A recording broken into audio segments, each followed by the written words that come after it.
So here I am recording and trying to figure out if the audio is going to be good enough on this microphone on this mic stand.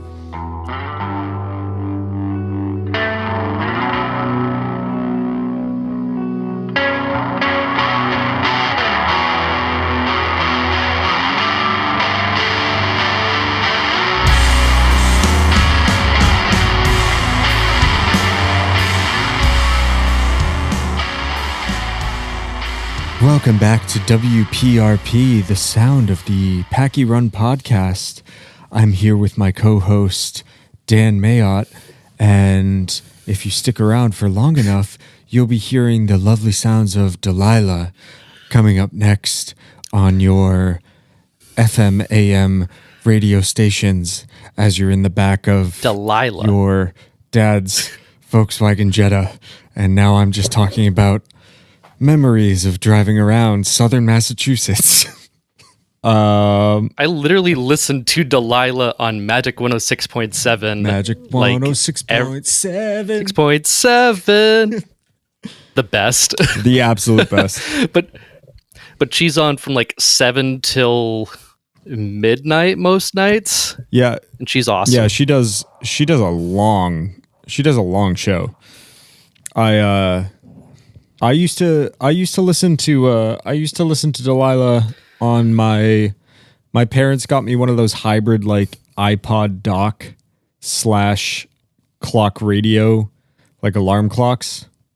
And I won't lie, 106.7 was on. I was listening to Delilah back in the day. Oh yeah. She's one of the goats. Man, welcome back. We are back to the Packy Run podcast. We have we've had a long extended break between holidays and just trying to survive the holidays. Just trying to survive the holidays, especially like I don't know how you felt when you first moved to Brooklyn or when you first moved to Boston, but like the first year, the first set of holidays when you're in a new place, like, man, yeah, that's a hard prospect, especially when I was in a position where I felt like I had to host a little bit. It's been a long month, so we apologize for being away, but we're here. I would argue, I can't speak for Dan, but I will say, I think we're both pretty happy. With the Patriots? Oh, yeah. Like, I mean, AJ, dig up the preview episode for like the season. I said 11-6 at the most. Yeah, I think you and I were hovering around 11-6 or 10-7, and yeah. Hold on. There's a format to this show. God damn it! Hi, I'm AJ Drake May Lagambina, one of the hosts of the Packy Run podcast. I'm joined here with my co-host Dan Mayotte. And we apologize for being away. We apologize for the lack of content, but what do you want for nothing? We're here. We're happy. We hope you all had merry holidays and a happy new year. And I will break Larry David's rule and wish everybody a happy new year on the 9th because you get 7 days. God damn it. The next person that happy new year's me, I won't threaten physical violence, but I will contemplate physical violence. I'm just going to randomly send you a text in July just saying Happy New Year and see what happens. You'll get like a 3-paragraph tirade. Like, what the hell is wrong with you?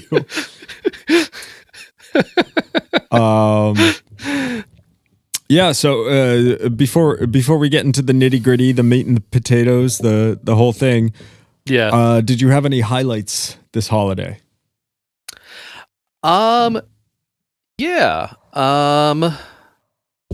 let me see. Did Thanksgiving with Justine's fam. It was a great time. Then we went to Austin. I went to Austin for the first time. It's a pretty cool city. Very lively nightlife. Funny enough, I didn't tell you this, but I had Hattie B's for the first time in Austin, not in Nashville. You had Hattie B's in Austin. Yes. Did you make the same mistake that we made when we got Pepper Fire in Nashville? So I got medium, and I was like, I can handle this because, like, I've had Dave's Hot Chicken recently, and I had medium heat, and it was like, I was like, this is dull. This is nothing. Maybe Dave's Hot Chicken is just bad. Yeah. I think that's probably it. But Hattie B's medium, dude, that's exactly what I want for hot chicken. There's something when I'm eating hot chicken, I want to be almost fearing for my life, but not quite. I want to be on that teetering line. Yeah, I want because it's there's a mental game element to it, right? Like you want to, you know that you're going in to battle. You know that your taste buds and later other parts of your body are going to be feeling it. Yes. So you have to play that mental game of how far am I willing to go? And medium was the perfect amount. Also, anyone can make something spicy. That's not hard. Yeah. Making it spicy, but also flavorful that you want to take another bite of and you want to continue to eat. That is the mastery. And Hattie B's is so good. So I can see why it's a big thing in Nashville. So for local people from Nashville, Hattie B's Hattie B's is that's the gentrified version of the hot chicken for most people. I understand that. But I am, first of all, for almost 8 years of my life, I was a gentrifier, so go fuck yourselves. But also, you just hit the nail on the head where it's okay, the heat is a lot, and the heat is the primary element of whatever you're tasting, but it's still I've had Hattie B's go cluck yourself or whatever they call it. Yeah. And I've had their plain Jane, no seasoning chicken tenders. That is a flavorful, well done piece of fried chicken. Oh, absolutely. The primary product is so good, and then they just add the spice levels up to so you can go extra hot, you can go medium, you can go whatever. It's flavorful, and that's one of the things I know that the crown, for lack of a better term, the crown prince of hot chicken in Nashville is Prince's Hot Chicken. Prince's has no flavor. It's just spice, and that's okay. That's fine. But if you're looking for something to eat, yeah, Hattie B's just they nailed that concoction so well. Yeah. Anyone can make a spicy dish, blow your brains out, just hot as balls. It is what it is, but to make it flavorful and you want to go back for a second, third, and finish the dish, that's what matters. Yeah. That's real ones from Nashville will also remember Pepper Fire Chicken, which is my real favorite of all of the hot chicken down there. But Hattie B's, I was down there for my birthday and I don't think I even got it, but I think about it frequently. Oh wow. What else did I do? I then a lot of working, and I did Christmas with my parents and my family, and I did some with Justine's family, and it was just a good time. A lot of time with the families. So We had some good old time. Yeah, mom and dad. What about my mom and dad? My mom and dad came down and dropped off a bunch of my stuff that had been sitting in their basement. So I gained like another 2 guitars and the rest of my vinyl collection and hell yeah, a bunch of stuff from my Boy Scout days. And my living room is a mess with all of this other shit. But yeah, it was really good. I got to hang out with a friend of the podcast, cousin Bobby, and his wife Amanda, a whole bunch that week, and we're gearing up for some good times this weekend. And then I just I worked my ass off at the Chalk Factory. Yeah. And the Chalk Factory for like 2 weeks, 3 weeks now. The elevator has been down. Oh God. And I work on the second floor, which is like actually kind of like 2 stories up. So I've also just been, they were already nice. I've got long legs and they already look nice. The ladies know. Certain ladies more than others, but the ladies already know. But now I've got quads and like my calves are starting to shape. Like I'm looking good. I've been burning calories. Who needs a gym membership when you just have to go up 2 flights of stairs like every 30 seconds? Yeah. It's yeah, I've been doing a bunch of lifting with all that chalk, so my arms are sore, but they're looking all I'm toning up. I'm hatching from this misery egg as a much more attractive, high value male than I was going in.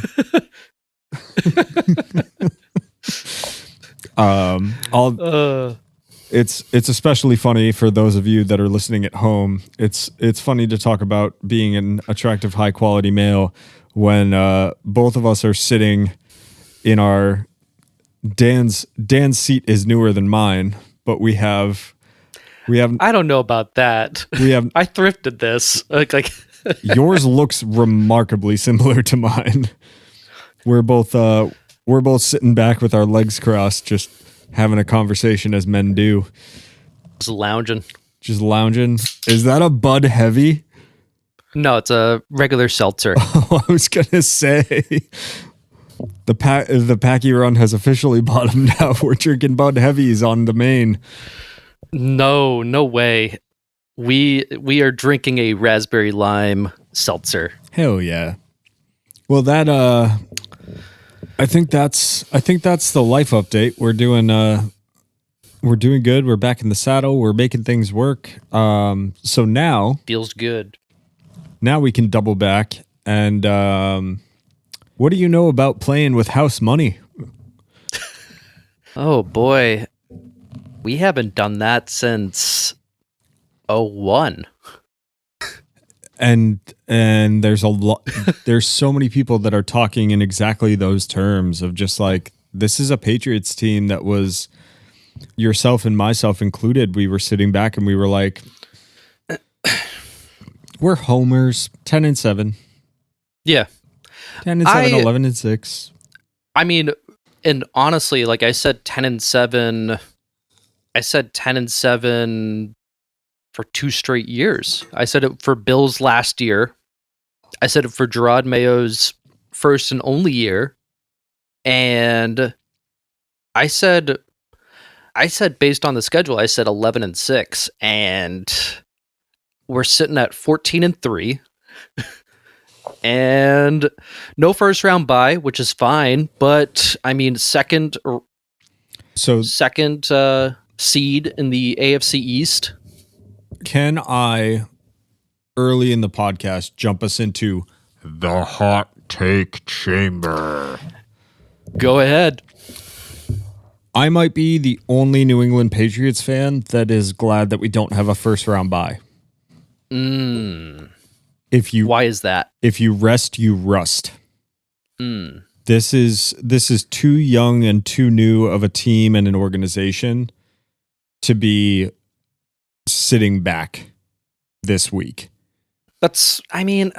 I understand from like a physical recovery standpoint and from wanting guys to be healthy to get down the stretch. I understand where like the physiognomy and the chemistry of the human body needs that extra week and to get some more like mental reps and things like that. But the whole thing with the back half of this season has been that this team has been hungry, and I want them to stay hungry. So if we had closed out the season securing a first week bye, I think it would have been win, lose or draw. Yeah. On Sunday. That's just, this Sunday is a testament to how good this team is against, their true peers. Yeah. If they had taken a first week bye and then like, God forbid, being blown out the following weekend, that would have been really disheartening. And like, it would have been disheartening as a fan, but it also would have been like, what would have happened if they had just like stayed in the dogfight? My counterpoint to that is this team has had several key injuries over the past like few weeks. Having them rest and come back at full strength, that would have been great.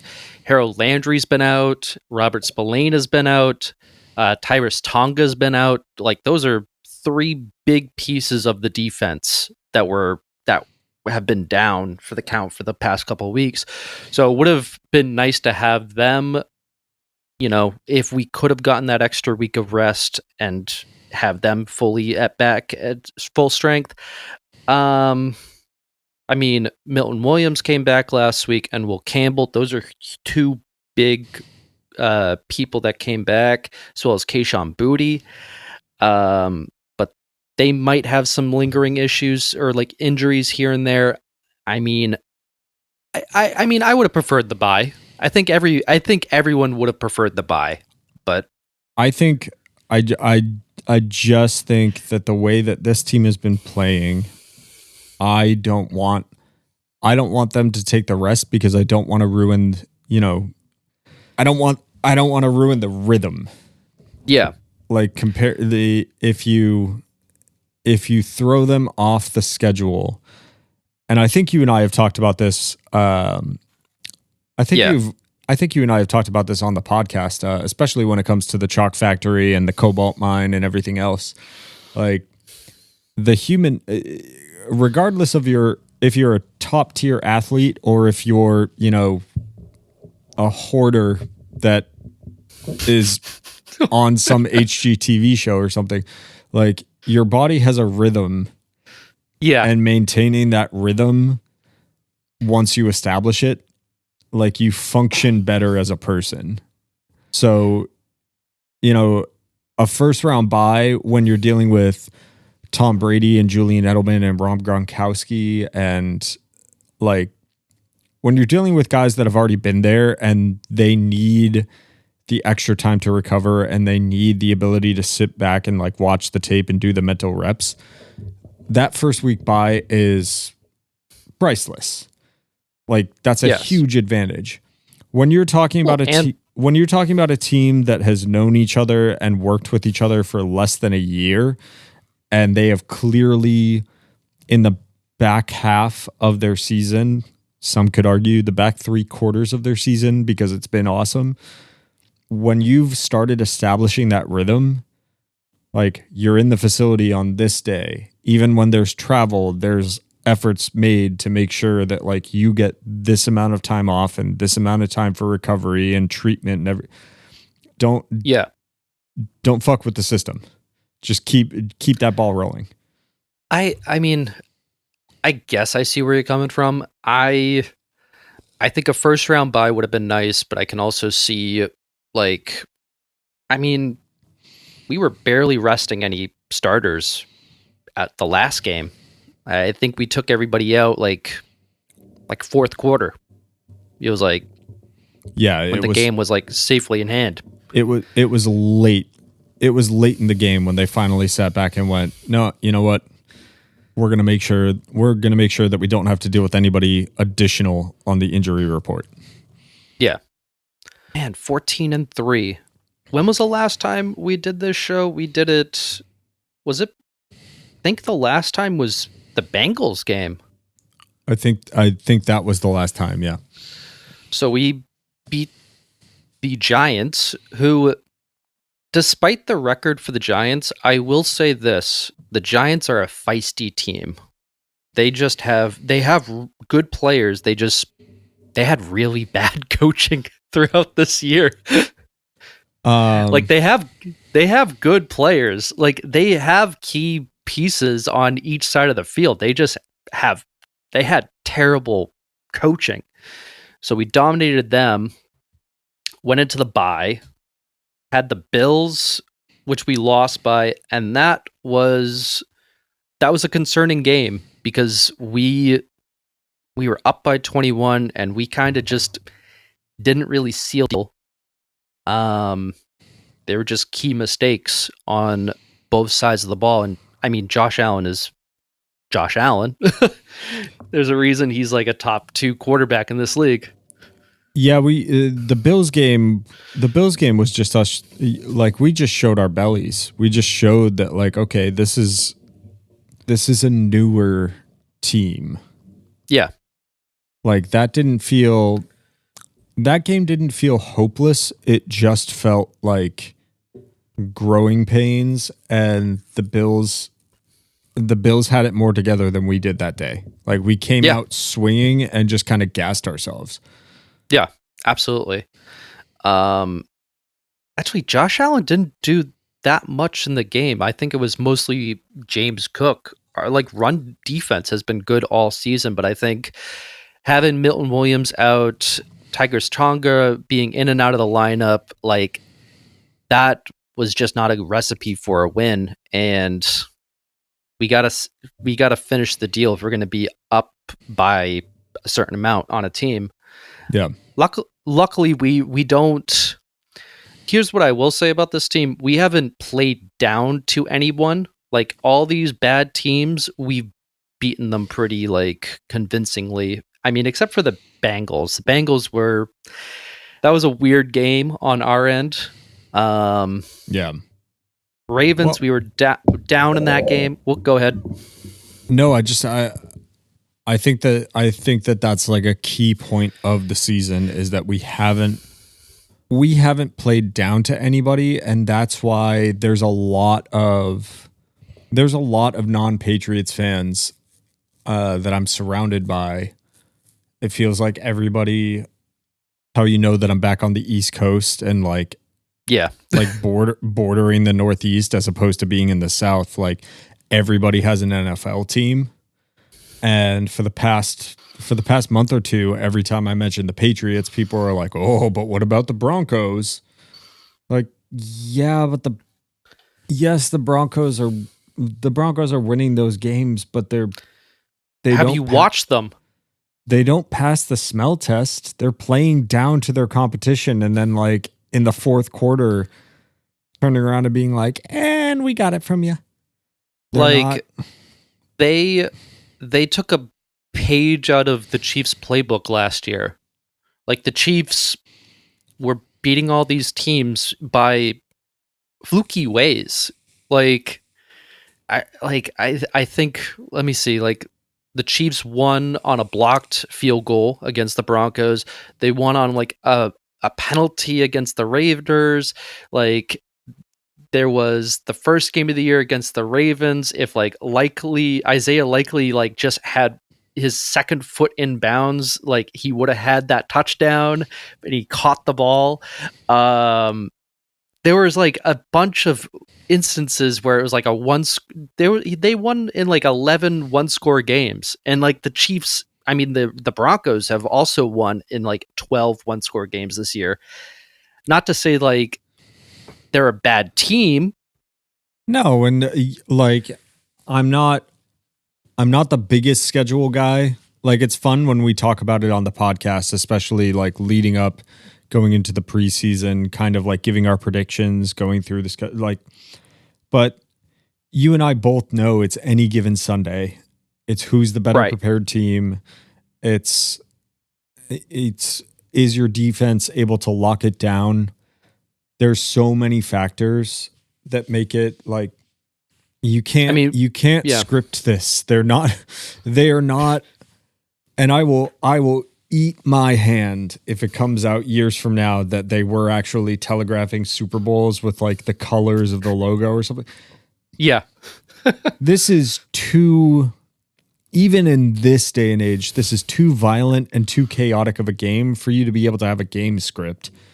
So congrats and God bless to the Broncos.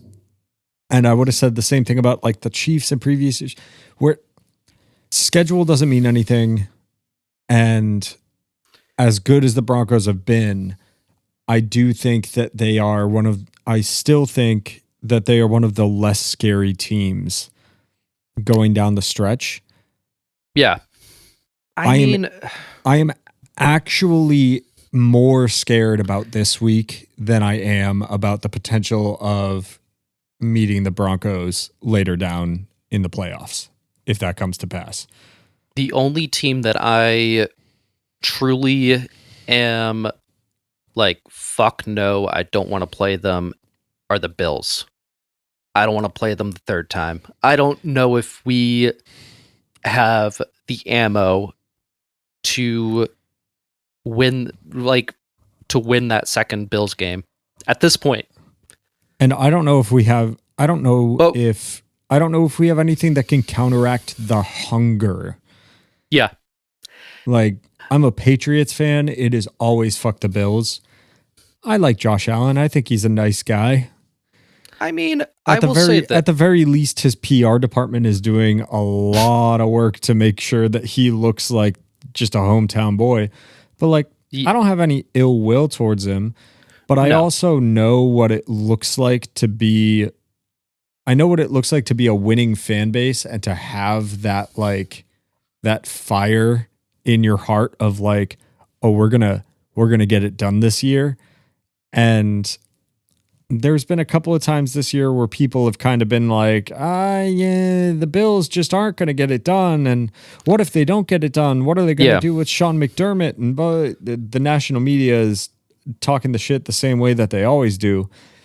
But like, you look at that team and you go, ooh, I don't really want any part of that. Yeah. And I mean,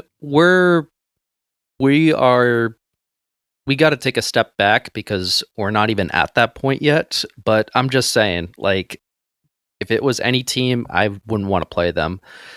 Let's talk about these rest of the games this season. So, Ravens, we came back and won. That was a great win. First comeback win of Drake May's career. And honestly, if we're being honest here, this game was more on John Harbaugh not giving the damn ball to Derrick Henry than us actually winning that game.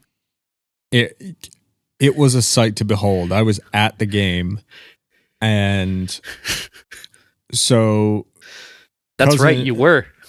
Cousin Bobby and I have at this point, you can call it a history of showing up to Boston sports games to have some time as cousins and hang out and enjoy a live sporting event. And by the time we're 3/4 through the game, we're sitting there like, oh, we're going to lose.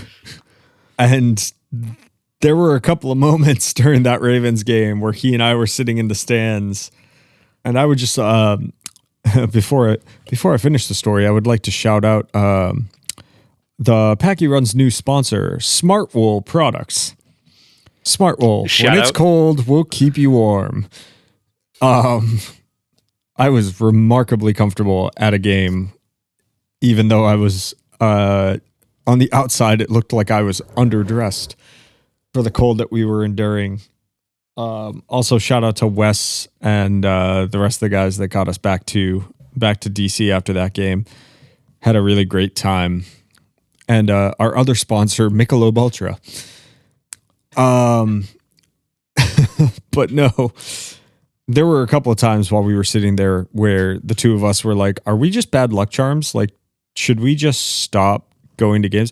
Bobby went to the Patriots Super Bowl that they lost to the Eagles. That was in Minnesota. He was at that game and the Patriots lost. And I have a long history of going to Boston sports games by myself and with Bobby, and our team's losing. So yeah, there was a point in the third quarter where both of us were kind of sitting there, like not talking that much and being like, do we need to get out of here? Like, I think we might have fucked this up. And instead we got, I think we played a pretty decent game against Baltimore. But I think I do think the real deciding factor of that game was whatever the fuck John Harbaugh did and didn't do. Yeah, I don't know if he just had spaghetti between his ears. Like, I don't know what the hell he was thinking, because they were carving us up on the ground. Oh, dude, Derrick Henry was wreaking havoc. Like, I mean, he did have that fumble. I mean, maybe John Harbaugh was doing that Belichick thing where, like, he benches somebody when they fumble. I don't know, man. Like, but I mean, they turned to the air attack and they were really targeting Zay Flowers, and Zay was just like, he had happy feet and like butter on his gloves or some shit. Like, yeah, what are you doing throwing to this kid right now? Like, there were multiple times in the third and fourth quarter where it was like the Ravens had the game in hand and they were advertising their, whatever, the McNugget Minute or the Elio's Pizza, whatever the pizza chain is that's around Baltimore and DC, that's absolute dog shit. Like, it's so bad, but they sponsor their third downs or whatever. Like, there were just multiple times during that game where it was like, the Ravens might steal this one from us. Like, we're a little bit worried. And they coughed it up. Yeah. They choked. I mean, I think that's why John Harbaugh doesn't have a job at this point. I mean, he butchers game plans, man. Like, Ravens should have won that game. I'm just going to say that. Like, we did what we had to do, but give the ball to Derrick Henry. He is a Hall of Famer. No doubt about it. Like, just give it to your Hall of Fame. He's a Hall of Famer, and he had our number the entire fucking night. Like, yeah, exactly. That's all you had to do. Run the damn ball. But I mean, I'll take it. Whatever. I mean, it was a nice comeback win. It was a nice resilience out of this team that we haven't really faced that kind of adversity. So it was nice to see that and actually, like, witness it. I mean, there's been several times, especially the last two seasons when we were 4-13, both seasons, like, man, we had a lot of opportunities. We lost like every one-score game, and every drive would end in a missed kick or an interception. So it was nice to actually get a comeback win. And it's been nice this season, and it's the thing that I've talked to a couple of different people about. As Patriots fans, and especially as like realist Patriots fans, we knew that this season was going to be a tall order.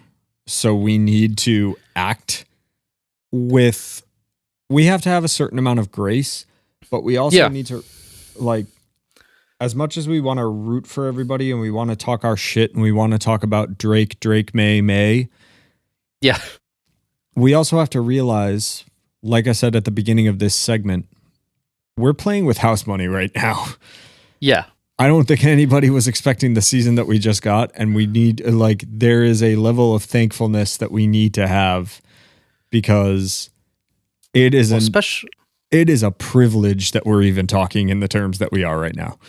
I mean, especially, I think I said 11-6, expected that Drake May makes a huge leap this year, and he is delivered. He is delivered. Somebody that listens to the show, Sean Harkins, I'm calling you out right now. Somebody that listens to this show as much, if not more, than myself, the man that actually edits these episodes. In the past year and a half, has the term MVP ever come up in relation to Drake May when Dan and I have been talking? Like, the fact that that's even, like, it started as a bit a few weeks ago, and now I do, like, I am jumping on the bandwagon a little bit here. I do think that it's, I'm not going to say deserved, but it's worth consideration. But if you had told me in July that we were going to be having a conversation about Drake May MVP, I live in Virginia. I'll borrow somebody's car and drive you to the rehab facility. Like, what the? Yeah. That was not at all on the bingo card for this season. I don't think that was on anyone's bingo card this season. I thought he would have like a nice season. I mean, I thought he was going to take a step up. I thought that like an entire new coaching staff around him was going to be in the long term a benefit, but probably a detriment in the short term. And I thought that, like, I didn't think he was going to have a sophomore slump. I thought it was just going to be some growing pains. Like, I thought what we're experiencing this season is what I thought next season had the potential to be. Yeah, absolutely. I thought it was going to take a year of growing pains before we were sitting here contemplating what the playoff seeding was going to be and would Drake be in the MVP conversation. I thought that there was even more work to do. And as is tradition on this show, I'm going to start talking about Colin Cowherd again, where he talks about the fact that, like, and again, I'm in agreement with him. If we make two splashes in free agency, get a couple of wins on some of the contracts that are on the table. Yeah. And then have one more draft that's on par or better than the draft we had this past season, this team walks into the Super Bowl. Like the way that the culture that Vrabel has brought and the way that these players are bought in and the talent and like mental acuity that Drake May has shown this year, coupled with, like, imagine bringing in like a really big star wide receiver and then maybe, like, I think we're going to get out of the Ramondre Stevenson game while the going's still kind of hot. Like, I wouldn't be surprised to see him on the trading block, or I don't know what his contract situation is, but like maybe Mondre's not here next season. So like a really star wide receiver, another running back to go platoon with Travion Henderson, a couple of more linemen and some depth guys like down the draft order. If we keep the same coaching staff, we have seriously stable ownership. Unless there are, and we've seen it before in the NFL, so I wouldn't be surprised if I have to eat these words too, but unless there's like a major shakeup in the AFC as a whole. Yeah. Dude, next season, if we do something miraculous this year, that's the best gift anybody could give us.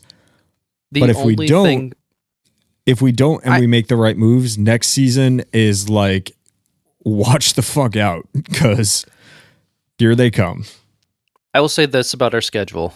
So this season so the way that the NFL works for scheduling is if you're a last place team, you play the last place teams in other divisions, and then you play a certain division in the AFC and NFC, and then they pick 2 random either last place teams or whatever place you finish.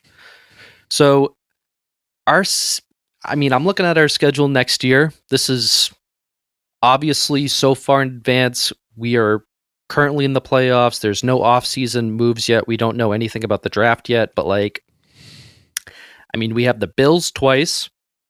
We have the Bears. We have the Lions. Lions, I think, will probably be able to bounce back next year. We have the Jags. We have the Chargers again. We have the Chiefs. Even though the Chiefs had a very down year, they're still going to be a tough team. Can't ever count them out. We have the Dolphins and Jets, as usual, twice. But then we have the Seahawks at home. These are all our home games. These are tough games, man. Then we have the Bills away. Wait, I'm talking about, these are the away games. Excuse me. We have the Bills, Broncos, Packers, Raiders, Dolphins again, Vikings, Jets, and Steelers. I'm going to pump the brakes. I'm just going to focus on this year and what we have right now, but I don't see us going 14-3 next year. I just don't. But we don't know anything yet. Yeah. I'm just tempering expectations here. Like, all those teams in the NFC, NFC North finished at least one game above 500. That's a tough division. Yeah. That's a really hard division. That AFC West, that's a hard division between the Chargers and also the Broncos. And if I'm being honest about the Chiefs, I think they will hover probably next year around 9-8. I don't think they will be fully back yet. There's a lot of issues with that Chiefs team. I will say that. Yeah. Patrick Mahomes can only cover up so much. And I was talking to a coworker a week ago, 2 weeks ago, and he's delusional.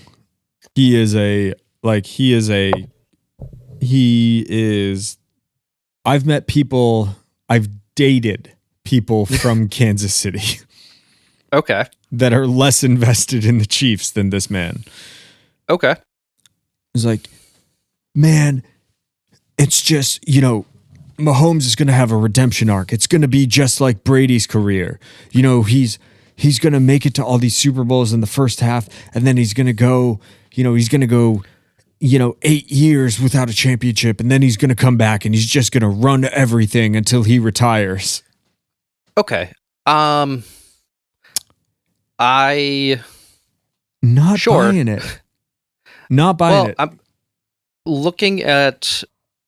I've already looked at the Chiefs cap situation. They have negative $40 million in cap right now. Obviously, cap space can be moved around, and you can bite the piper the following years, but eventually you have to pay Paul. Yeah, you can, but you're going to have to eventually pay that. Patrick Mahomes is going to be out for the count for a while. He got his injury in December? Yeah. So he probably won't be back until mid-October, if I had to guess. And they have no wide receivers. Rashid Rice is a goddamn idiot who can't stop beating his wife and getting into trouble. Travis Kelce is retiring. Their offensive line sucks. Joe Thuney got traded away to the Bears. They have no tackles. Chris Jones is getting older. You're going to eventually have to pay Trent McDuffie, who is a stud. You don't have the money to pay him, so he might leave. it's reminiscent of when Brady left the Patriots. That's all I have to say. It's reminiscent of that. That's what it reminds me of, because Patriots were kind of in that same situation of no cap space, aging core, no wide receivers, no nothing. Went out and signed Cam Newton on a whim. And I mean, it was an all right season, but it wasn't what you expected. He wasn't that great. And as far as the, he kind of middles around for a few years and then becomes, redeems his legacy or whatever. Which I'm going to remind folks that in between those 10 years of the Super Bowls, Tom Brady was in 2, tore his ACL in 2008. He was not the same player in 2009. Like he was struggling there. Like he was not the same player. And throughout that all, though, the one, like, probably the biggest thing that people, I'm trying not to repeat myself too much, but like one of the biggest things that people forget when it comes to the Brady versus Mahomes conversation, because it's still, like I said, my homeboy, big Chiefs fan, people talk about these two quarterbacks in the same conversation all the time. But even when Brady was struggling, even during those down years, like if you look at Tom Brady's game when he subbed in for Drew Bledsoe the first time and the last snap he took versus the Titans, the mechanics changed and improved. The mental acuity, the ability to read defenses, the ability to run the offense and call audibles. Yes, all those things changed, but his game was the exact same the entire time. Like his physical limitations never left him. The things that made him a good quarterback in the NFL were the same from 2001 up until 2019. Yeah. Like the way he played the game didn't change that much. His mental acuity changed and his mechanics got better. But he was never a runner. He was never a scrambler. He was never, like, his entire thing was, I don't have like the world's biggest cannon for an arm, but I can fucking sling it. And I know how to just kill you by going down after down after down until I've made myself to the end zone, and I'm going to pull, I pull a play with my best receiver and you weren't even looking his way. Like Brady's game was, I don't mean this in the way that so many people, when they talk about football, mean it, when people are like, oh, he's just a game manager. He was a game manager. Well, I mean, so there was recently a like Cam Newton was going off about the different playoff quarterbacks, like which one's a game manager or game changer. And he called like everyone a game manager except for like 2, which is insane. Cam Newton has a weird beef with Drake May. I don't understand it. I don't understand it either.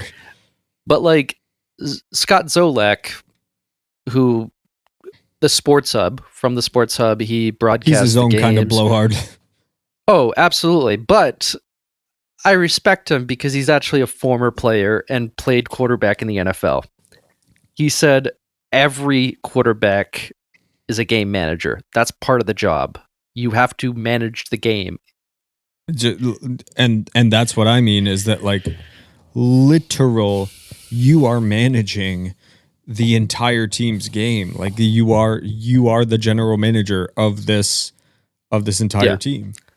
And that Tom will tell you himself, like that was his superpower, was his mind and his like the ability to read the offense, the ability to make the adjustments at the line of scrimmage. Like that's when he really became, the better and better and better he got at that, the more you started to see the results until you get to the second half of the Patriots dynasty, where all of a sudden it's like you can't beat the guy because he already he barely has to look at you and he already knows what you're doing on defense. So he's just going to destroy you.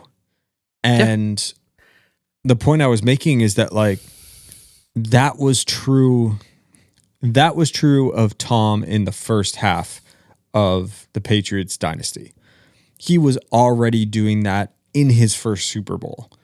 Right.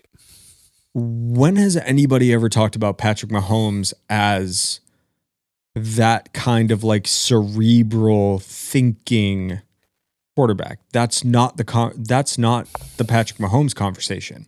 It's always been about his physicality and his ability to no look passes and sidearms and scrambling around and I mean, he is probably the second best physical quarterback of all time. Like physical skills wise, you know what I mean? And I'll give the flowers where flowers are due. As far as if you want to talk top 5 athletes with a capital A that have ever played for the NFL, Mahomes is right in. He is in that top 5 with a bullet, no question. I mean, could he come back and win Super Bowls? I guess, it's possible. Maybe. It's not out of the realm of possibilities. I mean, but the Chiefs need to do some retooling. I mean, it's kind of like how when I think after 2011, the Patriots needed needed to retool. They got Gronk, they got Devin McCourty, Dante Hightower, Chandler Jones. They got all these really good drafts in those early 2010s. The Chiefs have had some terrible drafting the last couple of years, and that's why that's why they're in the position that they are in. They need good drafts, and they are in cap hell right now. I mean, if they can do those things, sure, Patrick Mahomes has the possibility to get back to that point. And my biggest argument, I agree with you, but my biggest argument against that is just the fact that if Mahomes has insinuated a couple of times that he's kind of chasing Brady. Everybody in the national media would love nothing more than for Patrick Mahomes to surpass Brady. And I'm once again sitting here on our podcast saying, unless he completely changes the way he plays the quarterback position, which an ACL tear could force him into, and we're gonna see just how much he can cope and how much he can play ball at a little bit of a physically diminished rate. But unless he changes the way that he plays the game, I'm not saying he's cooked yet, but you might want to start preheating the oven because that's a little too soon. He's 30 years old. 29, 30 at this point. We've seen miracles happen. We're watching Stephon Diggs right now coming off an ACL tear look like he's, God's gift to whoever. But that might have more to do with the 6 kids he has on the way and the whatever's going on in Stephon Diggs' world.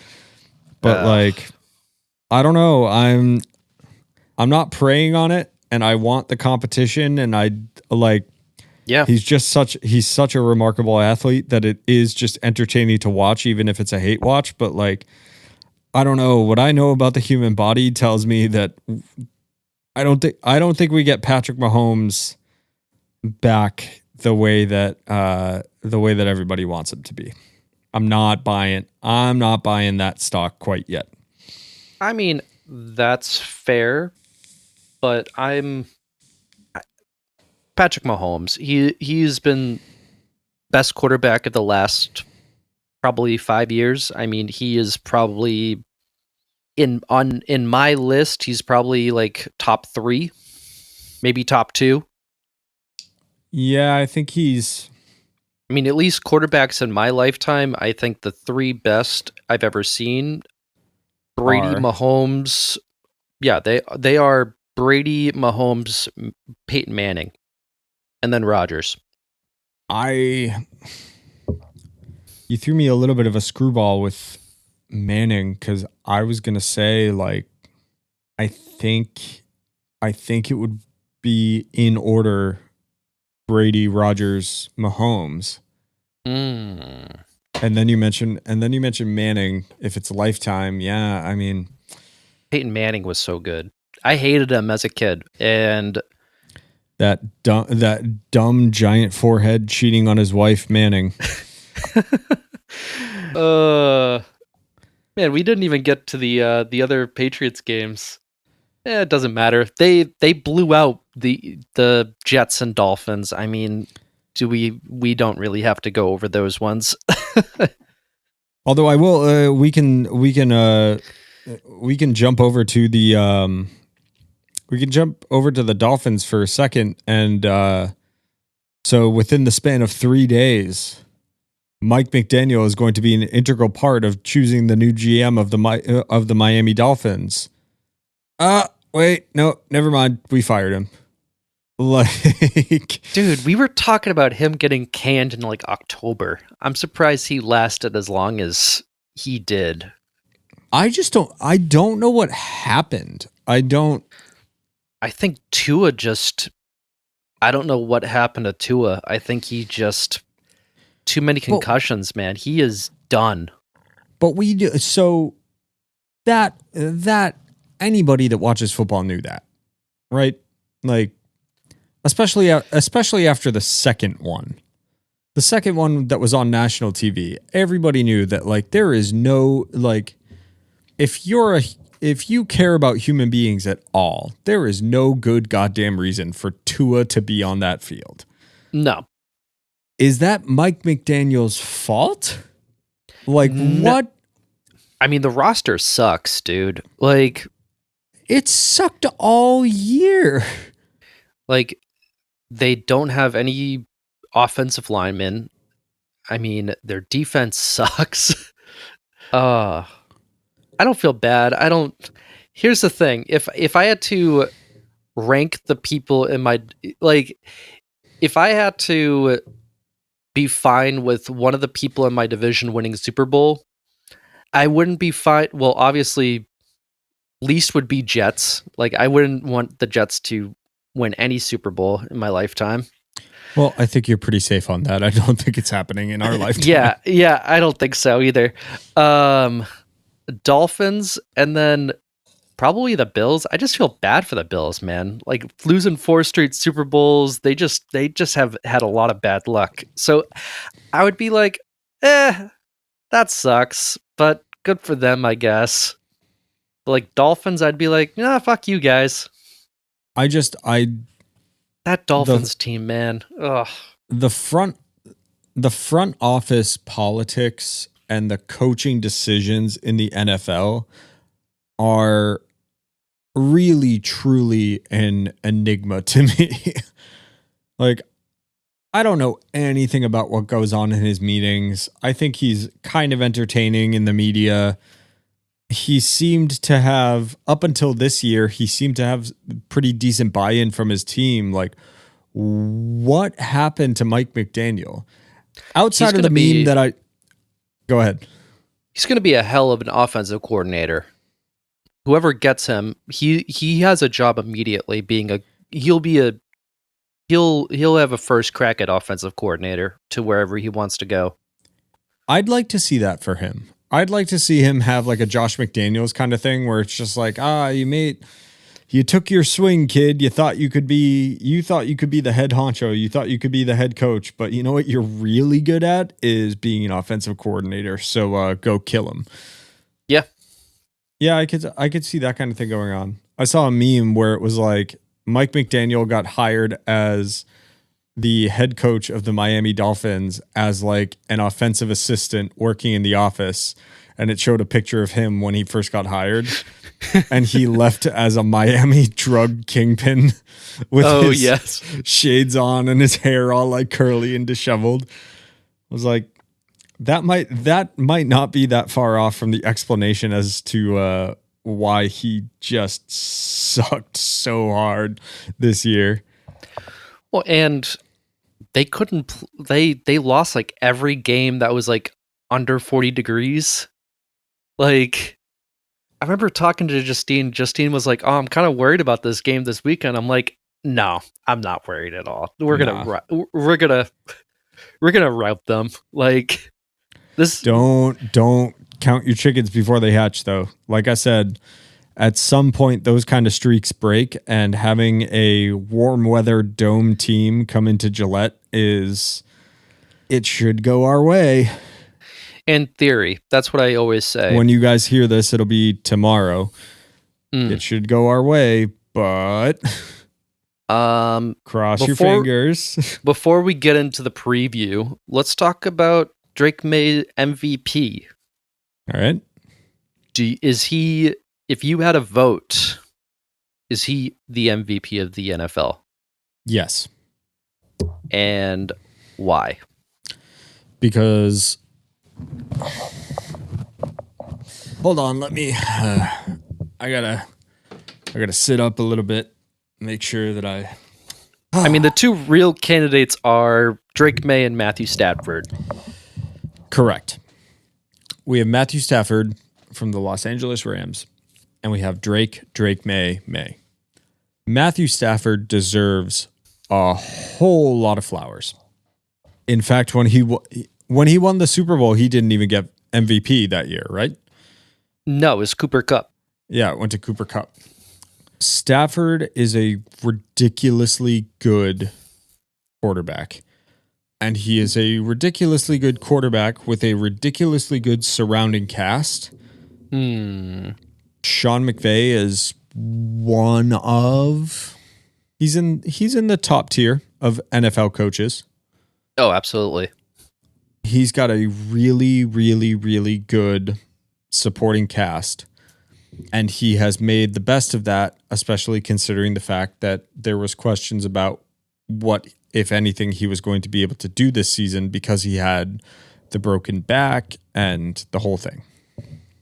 Mm-hmm. But when you have a supporting cast like that, it pads your stats. When you have Go ahead. When you have wide receivers that are household names, when you have running backs and an offensive line that cover for you in tough downs, it is objectively easier to get those stats up and to get to the top of the mountain. So of all the people that do not wear the New England Patriots uniform, Matthew Stafford is close. He's in the upper tiers of people that I like in the NFL. Yeah. Like I don't find myself rooting against him very often. But there's a reason why the trade between Stafford and Goff broke like the financial literacy of NFL trades. He's always been that good.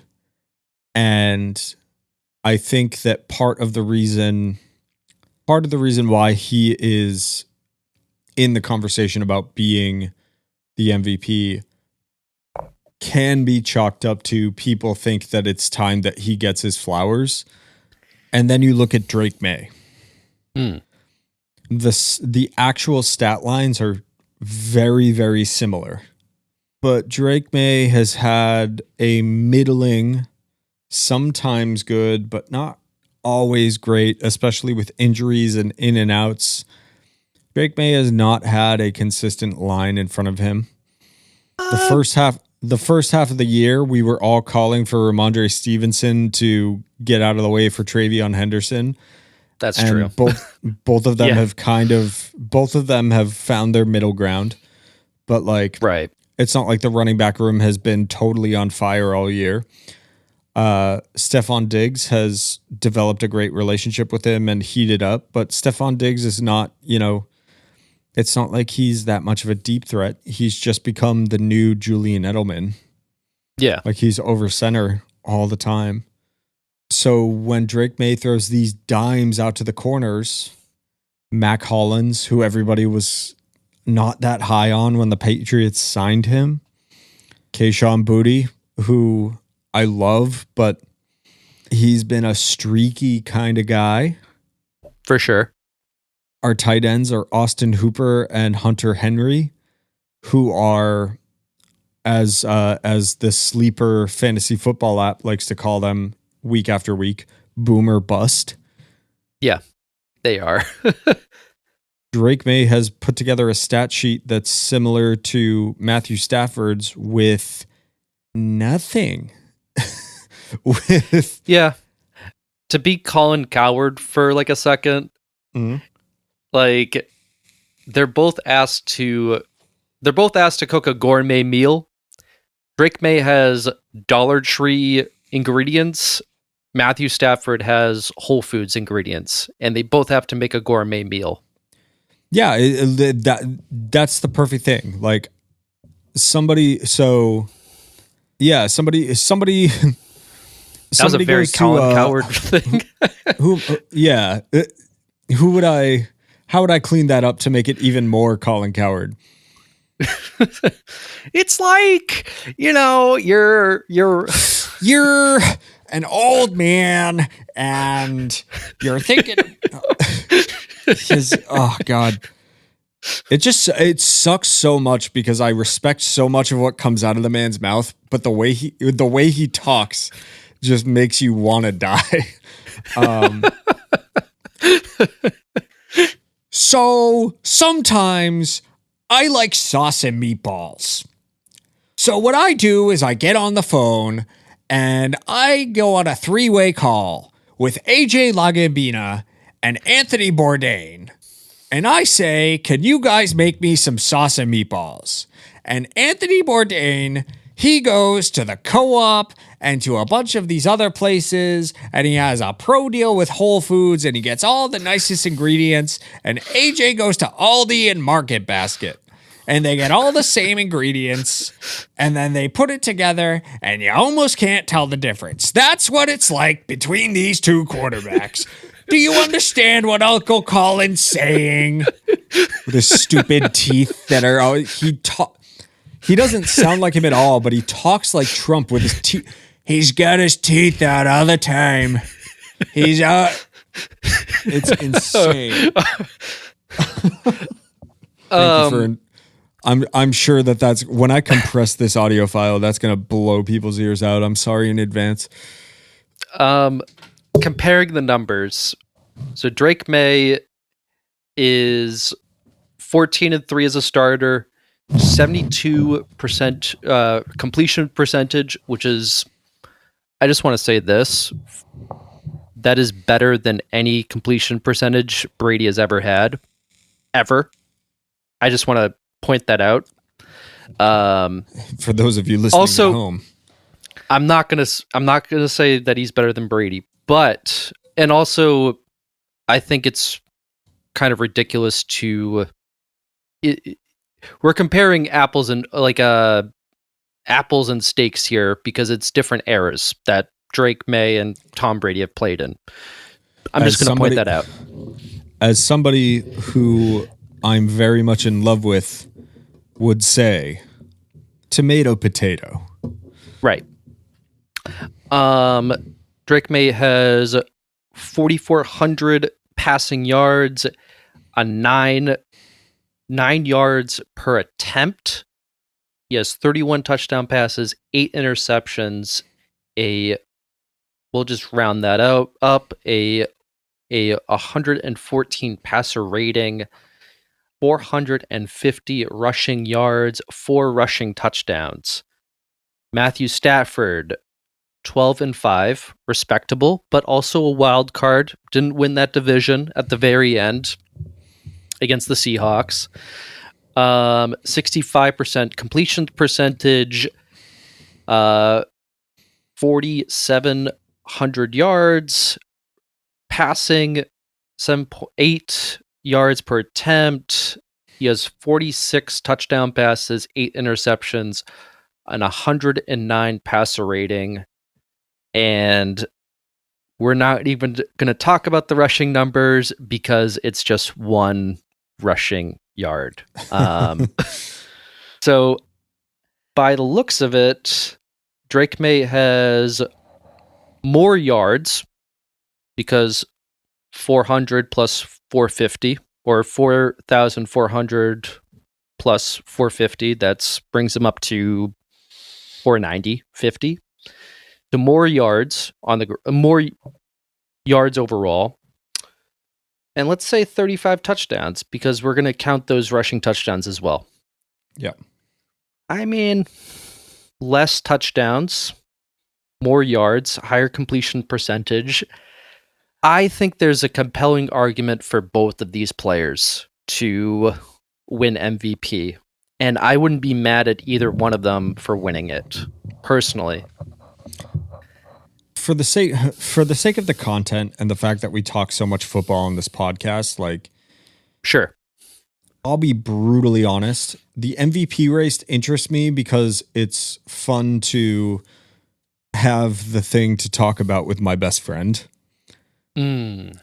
Each year, the MVP race for the NFL feels more and more like it's the fucking Met Gala or something. Yeah. They don't ask how, they ask how many. Like the MVP race should be a thing that happens after the Super Bowl, and it should take the Super Bowl into account. Like it should take the entirety of the playoffs into account. It's a regular season award, my friend. I know it's a regular season award, but hey, nice job, bud. I know your team faltered in year one or in week one of, the playoffs or whatever, but like you got the MVP. You're the most valuable player of the entire NFL, but you didn't get a championship, so good for you. You won Best Dressed at the Emmy Awards, even though your dog shit TV show didn't get any awards. Like, what does it mean? I think for the sake of conversation and like things that we do here, I think and for all I know, like the people that are handing out these awards are smarter than us or as smart as us and are on this wavelength. And they're trying to generate conversations like that, in which case you're welcome. The idea of Matt Stafford as MVP is kind of similar to, 2016 Tom Brady being in the MVP conversation, where it's like, he's been this good. We know that he's this good. He's got a supporting cast that is like helping to elevate him to be this good. That's my argument, is that like if Matt Stafford wins MVP, it's kind of like, yeah, okay. Yeah, we knew. You kind of could have seen that coming. You come back from a back break and there you are contending for a Super Bowl and, putting up really, really good numbers. Right. Yeah. The Drake May conversation is just, honestly, he's my pick because he's more interesting. To sit back and be like, well, you got Stephon Diggs after an ACL tear. Yeah. A whole bunch of guys on the team that were considered draft busts, that were kept around for money reasons or because they kind of, they proved that they could grind it out and earn it during training camp and OTAs. And as far as stars, like media covered stars on your offense, your quarterback's a little bit of a recluse. So it's not like Drake May. Drake May is not a star. That's a whole other conversation that maybe we can get into tonight. But he's Drake a superstar, man. No, he's not. He doesn't talk. He doesn't do like. What's Drake May's biggest endorsement? Nothing. The kid's That's just true. Playing football. Like, he is not a superstar. He's just a ridiculously good quarterback. The biggest star on the team is either Stephon Diggs or Will Campbell. And the only reason Will Campbell's in the conversation is because he showed up on Julian Edelman's podcast and everybody was like, wow, we really like this down-home friggin' Louisiana boy. That's Will Campbell. And maybe Mac Hollins because his TikTok is kind of funny sometimes. Mac Hacks. What national names do the Patriots have on their roster outside of Stephon Diggs and his marriage or maybe not marriage or whatever the fuck is going on with him and Cardi B? There's nobody fucking else. Mike Vrabel is a bigger star. Our head coach is a bigger star than our quarterback. And that's not true. I've seen Drake May on commercials on at games and everything. He's on commercials at games. Is he doing Sullivan Tire commercials? Do I need to call PJ? I don't know about that, but is he? Mac Jones was filing trademarks before he had even played a snap for us, and Drake May's just like, my wife bakes cookies. Like, he's not a fucking star. I mean, but neither was Brady his first couple of years in the NFL. Brady wasn't doing endorsements. Brady wasn't in commercials. And, he was on News Channel 5 every 3 weeks when they would cover sports. Brady was in front of the camera infinitely more than Drake May ever was. You know what? I like the fact that Drake May just wants to play ball and he doesn't care about anything else. You know what? Do not for a second get me wrong. I love the fact that he's a recluse. I love the fact that he is not trying to make himself a superstar. He's not trying to the kid just wants to play ball. You're entirely right. He just wants to play ball. I don't have any issue with it at all. Who cares? And that But Matt Stafford's on page 6 in the tabloids because I don't even know he's married to somebody who's supposedly famous, even though every time I read an article about him and maybe there's something going on with his wife, no one ever mentions the wife's name. But Matt Stafford's playing in LA. He's supposed to be a big name kind of guy, and Drake again. But also Matthew Stafford has the years on him. He's been in the NFL for forever. He's proven himself. He was a beloved figure when he was in Detroit. And then everybody was like, oh shit, here we go. LA is just going to buy themselves a Super Bowl. And they did. But you know me, I love an underdog and I love a grassroots campaign and an underdog story. And yeah, my money, if I have to pick, my money's on Drake May for the MVP. And it's not, a lot of it has to do with the stat line, but also part of it is just this kid doesn't even fucking care if he's MVP. He's just out there he's throwing to. I mean, David Andrews. One of your star receivers, his last name is actually legitimately Booty.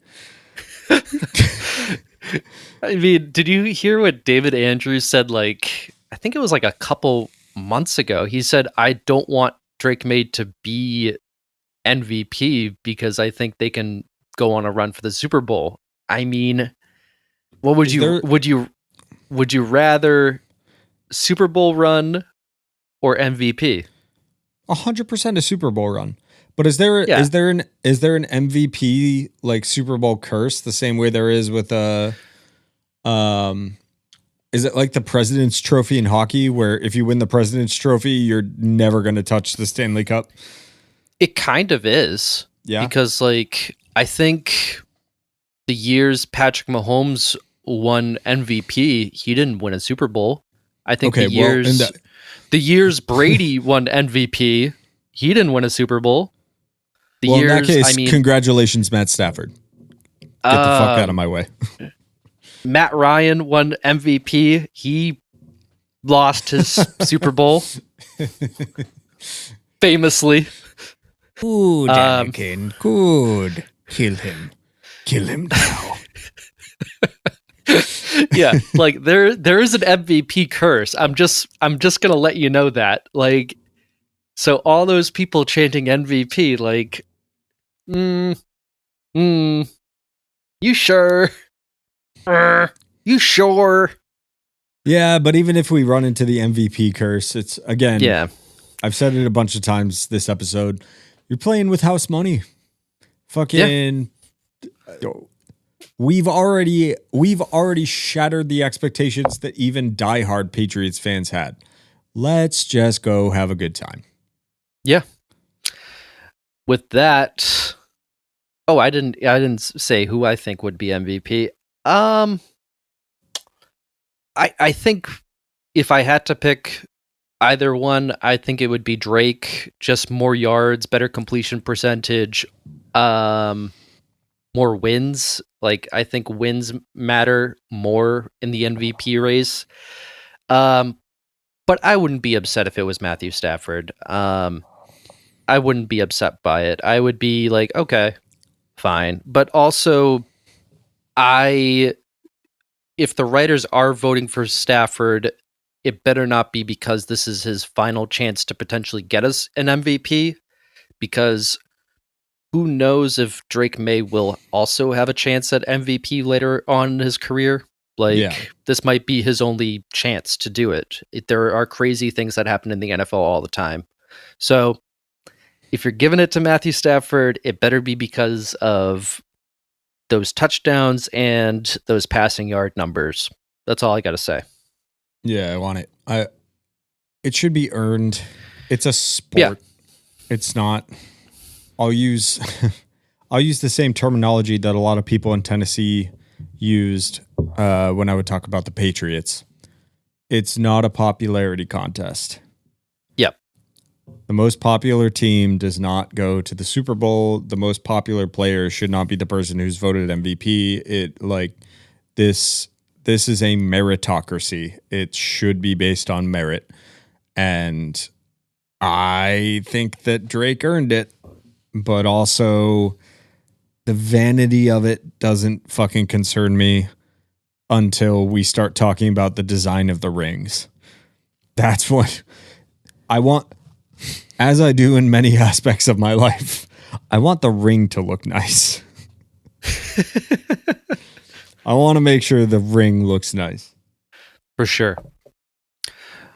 And I know go ahead. I know of a certain person listening that will enjoy me hearing me say that. Don't worry about it. Okay. Moving on. Unless you had something else to critique or add. I think my biggest thing is just I am anxious. I am anxious as hell about Sunday. Okay. That is a perfect segue. Playing the Chargers. Playing the Chargers.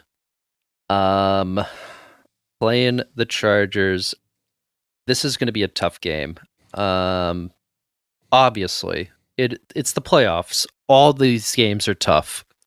The good news is that Herbert has been a choke artist before, and also the Chargers have had our number the last 2 times.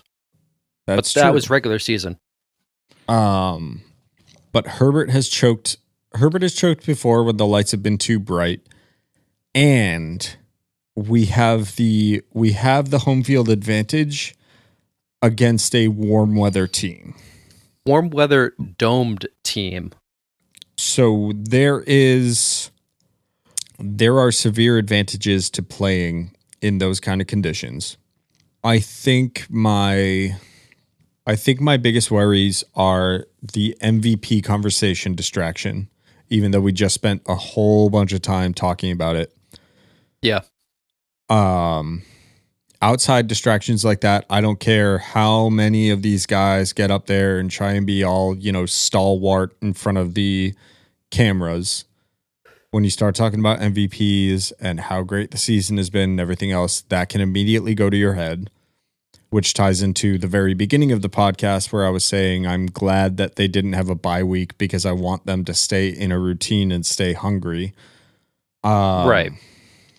I think we have a really good chance. We have to play 4 quarters of really good football. Yeah, absolutely.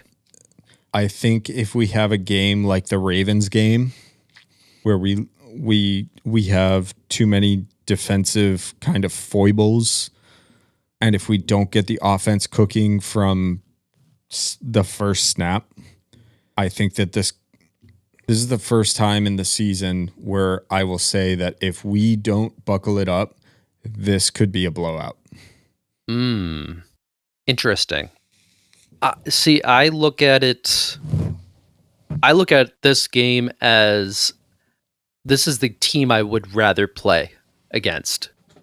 I was hoping the Chargers would lose last week, so we would play them, because I think, in theory, they are a beatable team. I would take the Chargers over the Texans, and I would take them over the Bills. Texans have been white hot lately. Their defense has been incredible. Bills, I mean, they always play us pretty tough. That's and I don't want to play them a third time. I've made that pretty clear. Chargers, they are so banged up this week. Their offensive line has been blown up consistently, and I think we can get good pressure on Justin Herbert throughout the game. That's going to be the key, obviously. We need to... Our run defense, I don't know what has happened the last couple weeks. It has not looked particularly good, but they need to shore that up. I trust Drake May. I think he's going to be able to play and make the right plays, but I see us winning this game. I don't know if it's going to be a blowout. I think it's going to be a tough game, but Justin Herbert also hasn't looked particularly well in playoff games, and I just believe, man. All I can say for previews, I can speak intelligently about regular season games all the time because the stats matter so much more. Right. The record of a team, what their history is, how we play against them, which stadium we're playing in, etc. When it comes to playoff football, like, these guys are too hungry and too locked in, and they've played too long of a season. This playoffs are where the phrase "any given Sunday" comes from. For sure. And that's why I say, like, it's not that I'm not optimistic. It's not that I don't think that we're capable of taking down the Chargers, because I very much think we are. But they're going to be just as hungry as we are. And we can't. The last time I made the mistake of talking too much shit was Brady's last game as a Patriot. Because I was so confident. I was like, the Tennessee Flaming Thumbtacks are going to come into our barn. They're going to beat Tom Brady in Gillette Stadium in a playoff game. Yeah, sure. Fucking okay, buddy, whatever. And then we got pretty well smacked. So all I'm saying is that we got to have all cylinders firing at all times. Because if we don't, the heartbreak will be real. Yeah. I mean, it has the potential for that, but also, let's be real. Let's also be real. If it's a first round exit, none of us were thinking that this season was going to go the way that it was, or that it did. So, the title of this episode: "Playing with House Money." Yeah, we're good to go. We're okay. I mean, I thought we would be in a wild card. I thought we would be on the road. I didn't think we would win the division, but There's something about home field advantage that we can just we're good. We can do that. I think. Last two matchups, Patriots played the Chargers last year. We lost 40-7, which that was probably the game that made Robert Kraft realize I gotta fire Gerard Mayo. Yep. That game. And then 2023, the year before that, we lost to the Chargers 6-0. Obviously, I think both teams at this point look very different. Two different coaches. Jim Harbaugh is a good coach. He's kind of a psychopath, but he's a good coach. I don't know. I value having the better quarterback in a game like this. There's something about having the better quarterback that I will always feel confident that the Patriots can win. And I think if you look at all the wins that we had this season, we had the better quarterback in all those games. Yeah. And I think that's a huge advantage. And whatever other flaws that we have with this roster, Drake May can cover that up. And I feel good about that. That is a feeling that I have not had in a while. But it is really nice to be able to be like, I'm a little bit worried about the Chargers. I'm worried about all the playoff teams. But we also have Drake May. So yeah. Exactly. I think it's going to be I could see this going. I could see it being a close game. I maybe the Chargers can give us a run for our money. I can also see us blowing out the Chargers. I think I'm fully confident in us winning this game. That's what I'm going to do. I feel good about it. I feel good about Sunday. If it was the Bills, God's ears, man. If it was the Bills or Texans, I think it would be a different story. I would probably feel a different way, but I don't know. I feel good. Robert Spillane coming back, Harold Landry coming back, Will Campbell full at strength. Jared Wilson is also coming back. I think if I don't get the Drake May jersey that has been promised to me, because apparently every person born in New England bought one of those rivalries jerseys. If I don't have the ability to get the Drake May jersey that I really want, I think I might get a Will Campbell jersey. Dude, I have one. It's sick. That kid is just, I give him all of the money. Yeah, he's great. He's been fantastic this season. Man, it's tough to get a franchise quarterback, and it's tough to get a franchise left tackle. I mean, those are the two hardest positions to get. And we got them both. Yes. So the other games we have this weekend, we got Steelers and Texans. I don't think we have to spend too much time on this. I think we can both kind of agree that the Texans are probably going to smoke the Steelers this weekend. Yeah, I just don't see it. Aaron Rodgers does not have the kind of juice to that. I have zero confidence in that team. Yeah, I think the Texans just dog walk them. I think it's going to be a no-brainer there. Jags, Bills, I think that's probably the best game this weekend, or at least up there. Ooh. Who's your pick? Because I can't. That's tough. I think based on... Go ahead. I think the Bills are hungrier. I think the Bills want it more.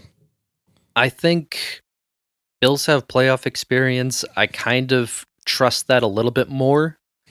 And I saw a graphic earlier today that Trevor Lawrence and Josh Allen had very similar numbers this season, which is kind of funny. Yeah. I still if I had to pick Trevor Lawrence or Josh Allen, I would pick Josh Allen in that game. Yeah. I think, and James Cook has had a phenomenal year. Like, he's been fantastic. Their defense is pretty good.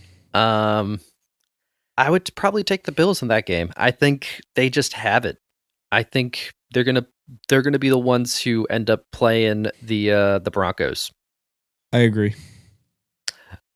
Over on the NFC, we got the Panthers and Rams. The Panthers did beat the Rams earlier this season, and they're like a weird, feisty team. Yeah, but I'm going to take the Rams.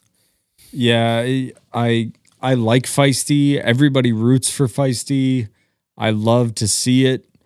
But historically speaking, the feisty team, especially in this round of the playoffs, they ain't got shit. So I'm going Rams on that one. Also, that NFC South division, oh God, what a terrible division. Poverty division. Terrible. Oh man, what happened? The Buccaneers fucking collapsed.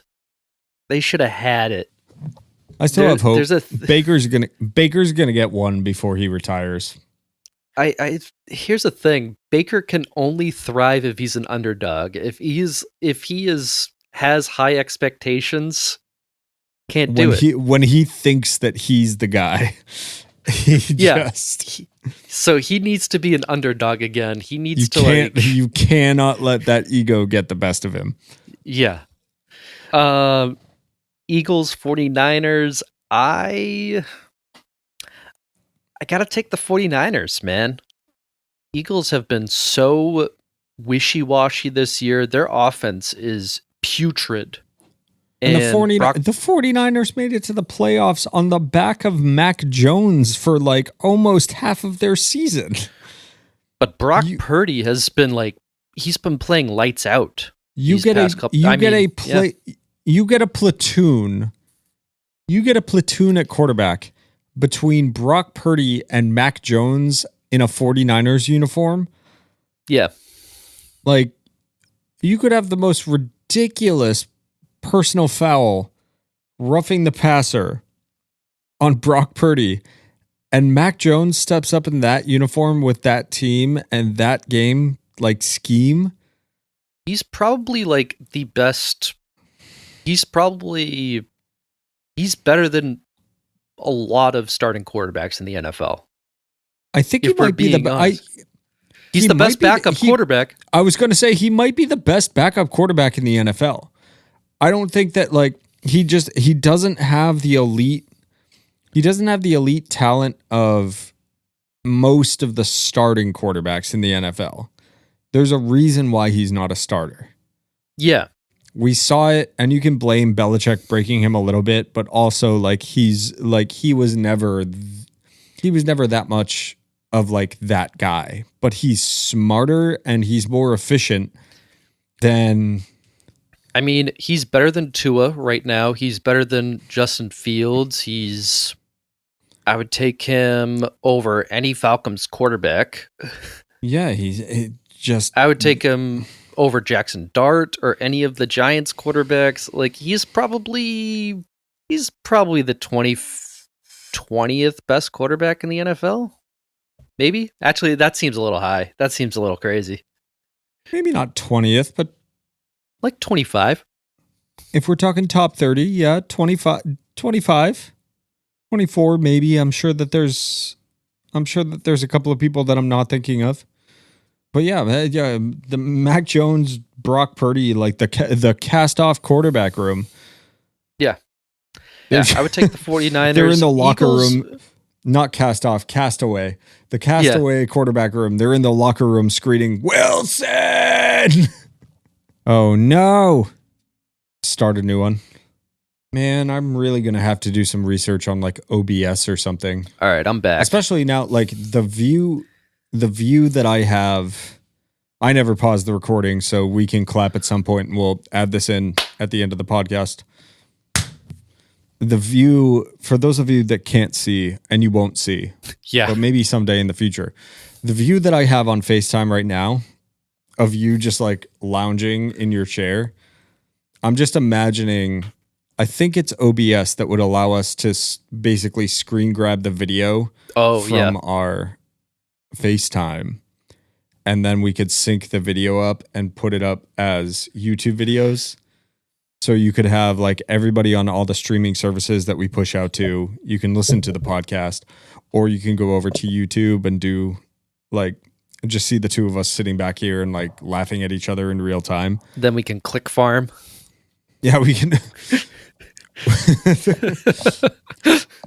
We can send each other selfies throughout the week of just like the most ridiculous faces and be like hands on your head, like He said, "What about Drake May?" Drake May's wife did what to AJ? She sent him a Bakemas recipe. I happened to meet her, and she gave me a recipe for her grandmother's lasagna. Watch until the end of the episode to find out what happened. Anyways, Eagles have they have like underachieved this year by a lot. They have so much talent. They should be the number one seed with that much talent, but they're off. Underutilized. Yeah, underutilized. This Nick Sirianni, I don't know if I just fucking realized that I have to pay Carter for his win. Oh, yes. In fantasy football. Oh, god damn it. Speaking of underutilized, thanks AJ Brown. Yeah. Nick Sirianni, I don't know if he's a good coach or not. I think this team has won in spite of him, honestly. Yeah. If we're being honest, like this team has won in spite of him being a bumbling idiot. Their offense is just putrid. Stagnant. Like it looks like the Patriots offense for the past 2 years at times. That's what it looks like. This is who you're paying. This is who your head coach is. And you have weapons. You have actual players. We had nothing. You have people that you have people on that team that teams would pay top dollar for. Yeah. You paid top dollar to get AJ Brown off of the Titans. And then the entire season you're like, yeah, go run your route, bud. Yeah. We'll get you the football at some point. What? Yeah. Like they have Devontae Smith, he's a good wide receiver. You have AJ Brown, who they just didn't involve him last year at all. Saquon Barkley struggled all season. I don't know what the heck is going on with Jalen Hurts. Like, they have a good offensive line. Their defense is doing the heavy lifting for them, honestly. Yeah. Yeah. The 49ers are gonna. I think I have to take them. I'm right there with you. I'm 49ers versus the Eagles. Just makes that look at the teams. It's fine. Bears Packers final Super Wild Card weekend. The Super Bowl of who cares? I mean, the Browns have been the Browns. Jesus, the Bears have been kind of feisty this season. Yeah, Chicago's overdue. And that's the extent of what I know about that region of sports. I know that the Browns. Am I having a stroke? Do you smell toast? The Bears. The Bears have been kind of feisty this season. I don't think I have heard anything through memes or through national media or through anything Green Bay being in the playoffs is kind of news to me. Has anything happened with Green Bay this season? Let me see. Have they just been like quietly winning, one score games the entire time? Like Green Bay is underachieved this year. They should be a lot better than where they're at. They kind of fell into the playoffs because everyone else choked on their own vomit. That's the best way to put it. Everyone else choked on themselves and they kind of just fell into them. Yeah, I mean, Micah Parsons went down. Is this door open? Oh, hello. Micah Parsons went down. Jordan Love went down for a couple weeks. I mean, there were some back-breaking losses in there for them. I'm going to have to look at them real quick. They lost let me see. Yeah, they lost against the Browns, who they should have beaten, obviously. They lost against Carolina, and they have just been on a losing skid the last 4 weeks. They've lost 4 straight games. They lost against Denver, who that's a tough game. Not going to lie. They lost against Chicago. Very last minute win. That was pretty cool. Last minute win that they lost. Lost against Baltimore. They should have beaten Baltimore, honestly. Baltimore's been hot and cold this year. And they lost against Minnesota the last week of the season. I think I have to take the Bears, honestly, in this one, especially since it's at home. I think the Bears are just a more complete team, and they're riding higher now at this point. Right. Also, the Green Bay Packers are just riddled with injuries right now, And sorry to my beloved cousin Kate, who I know is a sneaky Green Bay fan. I've never been. Yeah. I'd love to go to Green Bay. I have love for the city of Chicago. Yeah. Go Bears, I guess. I need one feisty pick. One feisty pick. There's mine. Let's go Bears. Yeah, let's go Bears. Those are the games this weekend. All right. That's the conclusion of the Patriots season. And bittersweet. The NFL is coming to a close. Oh, still have some weeks, but when it starts to narrow down, it's so much fun and also so depressing. Then we gotta just wait for free agency, and then wait for the draft, and then wait for the actual football to be played.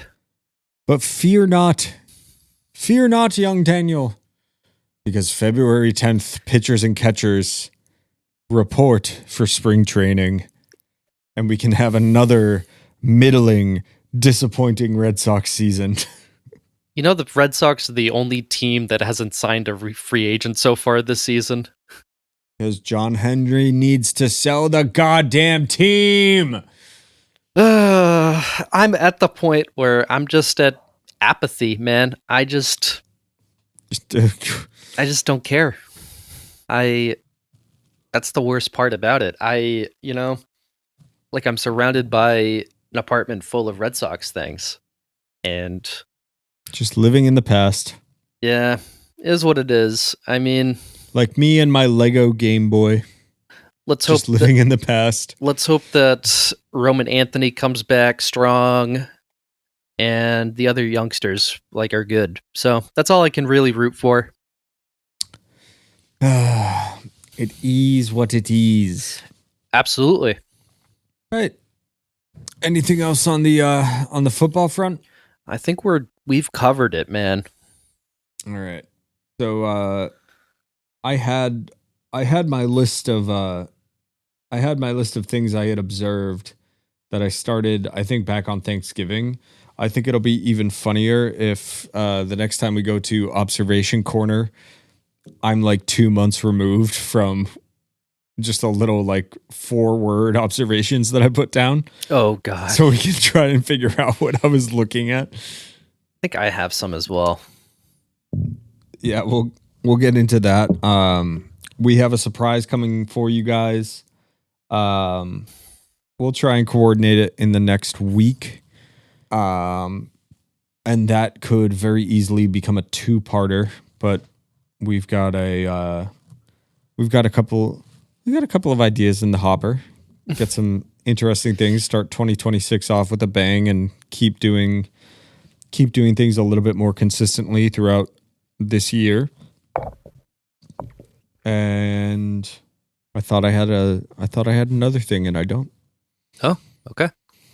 So I am going to seriously look into OBS to see if we can do this kind of thing. And I think I found a way for us to circumvent. There was like a follower count thing the last time we tried to go live on Instagram. Oh, yes. I think I found a way to get around that. We'll just buy followers. Wasn't what I had in mind, but we can also we can dig into the stores, Mr. Millionaire. See what we can come up with. We can buy ourselves followers, just like how the Rams bought their championship. Exactly. I'm kidding, obviously. Ish. Yeah. Yeah. Right. All right. Do you have anything to plug, my dear friend? Oh man. Listen to Ben Quaid. They're a Sec Pop Punk band. They're pretty cool. Ben Quaid. Ben Quaid. I don't know about Ben Quaid. I'm trying to think. They're kind of like a mathier Anxious. They're good. Okay. Like Tiny Moving Parts and Anxious. They're pretty good. All right. I uncovered an EP. I uncovered an EP from Patrick Kindlin of Self-Defense Family, Drug Church, comic book writing, that whole thing. He had a side project for a short minute called Lost Leader. That's actually like a lot. I mean, still very like punk, hardcore, barky. Like it's Patrick singing because he's not a musician. He just barks into microphones. But Lost Leader, really, really cool, like indie rock, but with angry vocals. Lost Leader was a cool little discovery. And I'm trying to think of what else. If any of you guys are guitar players or instrumentalists or anything, I'm sure you already know, but Sweetwater.com. Shout out. Go to Sweetwater. They are hooking me up. My parents brought me my first guitar, my little Fender Stratocaster. Hell yeah.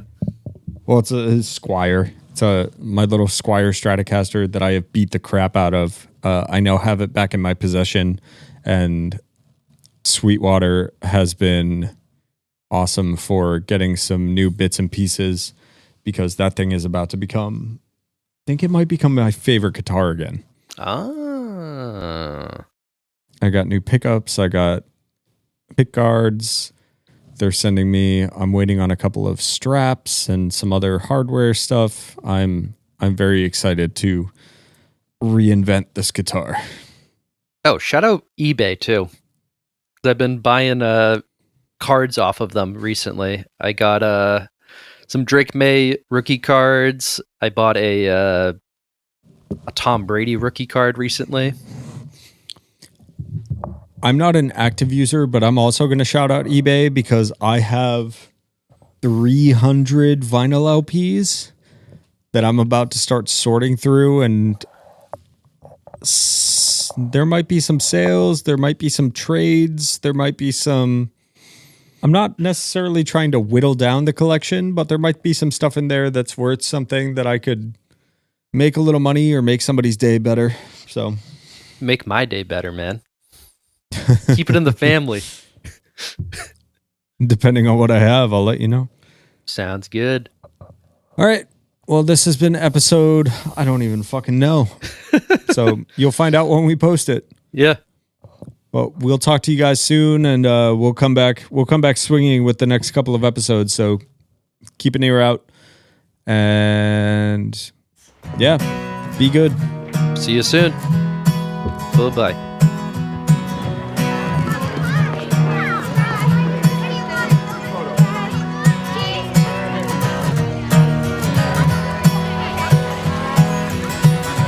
Hey, sweet Annie, don't take it so bad. You know the summer's coming soon. Though the interstate is choking under soft and dirty sand, and it seems the sun is hiding from the moon. The snow is coming down,